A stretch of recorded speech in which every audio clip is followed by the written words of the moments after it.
father of the young woman who was put under surveillance by the Gujarat government in 2009, has written to the National Commission for Women saying that the request he put forward to the Gujarat government was made with her knowledge and with her interests and her safety and her security in mind. He has then also made a request to the commission that his daughter's personal life not be allowed to be discussed by the media, and any other parties, political or otherwise, who may want to follow this further. This request should not be agreed to by the National Commission for Women.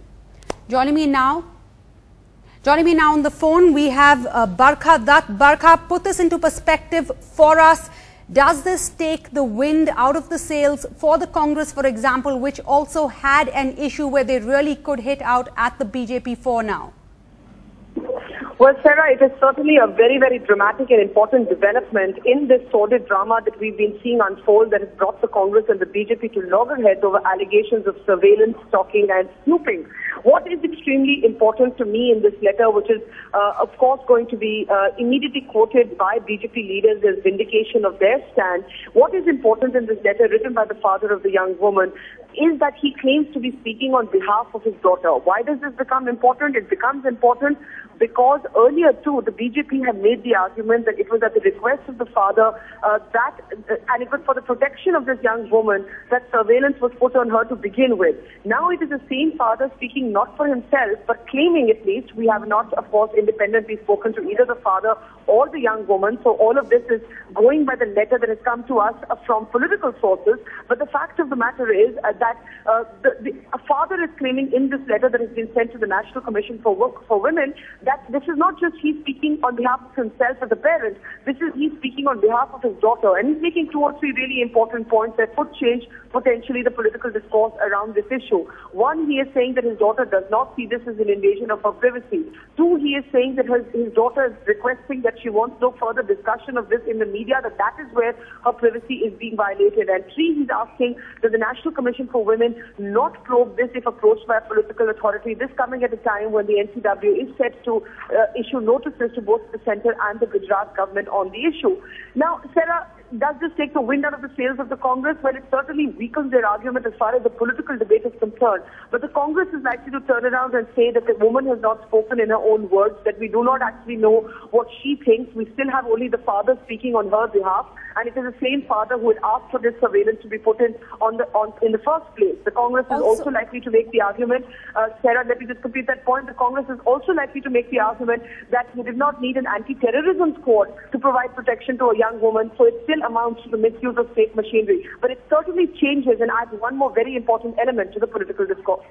All right, Barkha, as you pointed out there, this issue still remains that if a father, and one can understand the father's concern about their daughters, goes to the authorities, can they put the anti-terrorism squad to look after what a father claims is his daughter's security? Barkha, can you also put this into perspective for us?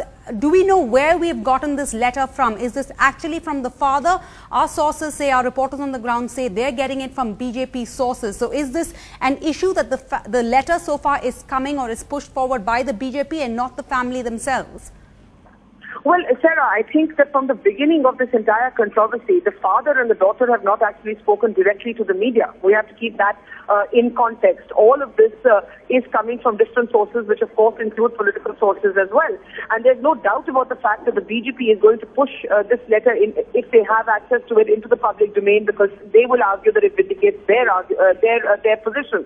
But be that as it may, we do know that to begin with, it was the BJP that first confirmed that the father had asked for the security. That is, in fact, where the entire controversy begins, because you have G.L. Singhal states, of course, when he's recording or allegedly recording his conversation with Amit Shah, but there the CBI is saying that we cannot authenticate these tapes. The first confirmation, ironically, that the father had asked for security, in quotes, came from the BJP itself, that said that the father was the one who made this request. And so it would be no surprise if it was the BJP that's now arguing that, look, the father has written another letter. I don't think that puts a question mark over the father writing the letter. I think what it does certainly do is still leave the conversation open as to whether we've heard from the daughter in her own words or not.